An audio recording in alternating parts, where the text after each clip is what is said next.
जय महाराष्ट्र मित्रांनो, take update with Nitin या YouTube चॅनलमध्ये पुन्हा एकदा सर्वांचं मनपूर्वक स्वागत आहे। राज्यातील सर्व लाडक्या बहिणीसाठी एक मोठी बातमी आहे, मोठी अपडेट आहे। काय आहे संपूर्ण माहिती आपण जाणून घेऊ। तोपर्यंत चॅनलवर जर आपण नवीन आले असेल तर चॅनलला सबस्क्राइब नक्की करून ठेवा आणि व्हिडिओ शेवटपर्यंत नक्की बघा।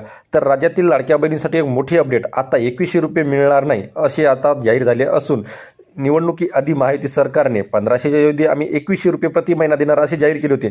मात्र आता निवडणूक झाल्या आणि आता लगेच मंत्रिमंडळ सुद्धा स्थापन होणार आहे, त्याआधी आता एक मोठी अपडेट आणि मोठी बातमी आपल्या पुढे आलेली आहे की 2100 रुपये जे प्रति महिना आपल्या सगळ्या लाडक्या बहिणीच्या खात्यामध्ये ते देणार होते ते 2100 रुपये आता अजून तर त्यावर कुठल्या प्रकारची म्हणजे असं स्पष्टपणे सांगितलेलं नाही की 2100 रुपये कुठल्या महिन्यापासून आम्ही लागू करू।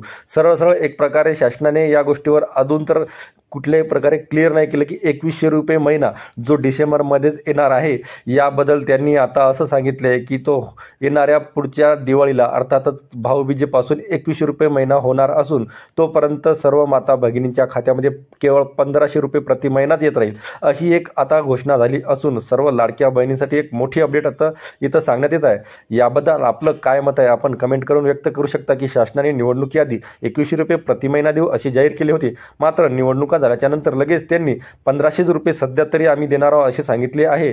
कारण 2100 रुपयेसाठी आता त्यांना आर्थिक बजेट वेगळं करावं लागेल आणि यासाठी मंत्रिमंडळ निर्णय घेतील की कुठल्या महिन्यापासून 2100 रुपये प्रति महिना लागू होणार आहे। अर्थातच निवडणुकीआधी जे काही त्यांनी महायुती सरकारने बोलले होते किंवा इथं वचननाम्यामध्ये त्यांनी जाहीर केले होते ते सध्या तरी लागू होणार नाही, ही एक मोठी अपडेट इथं सांगण्यात आलेली आहे। 2100 रुपये प्रति महिना आम्ही देणार हे त्यांचं नक्की आहे, परंतु सध्या तरी नाही। पुढच्या वर्षी भाऊबीजेपासून किंवा रक्षाबंधनपासून म्हणजे अर्थातच या 2100 रुपये प्रति महिन्याला अजून तरी लाडक्या बहिणींना वेळ लागणार असून त्यांना वाट पाहावी लागणार आहे।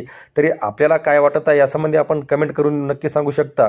ज्या ज्या बहिणींना कुठल्याही प्रकारचा या योजनेमध्ये लाभ मिळालेला नाही किंवा त्यांना काही अडचणी असतील त्यांनी सुद्धा आपली इथं कमेंट करून आपली सुद्धा इथं मतं मांडू शकता। तर याविषयी अजून काही अपडेट असल्यास आम्ही आपल्यापर्यंत पोहोचू, पण सध्याची ही अपडेट आहे की सध्या तरी 1500 रुपये प्रति महिनाच ही सर्व लाडक्या बहिणीच्या खात्यामध्ये येणार असून 2100 रुपये अजून येणार नाही। धन्यवाद, भेटूया पुढच्या व्हिडिओमध्ये।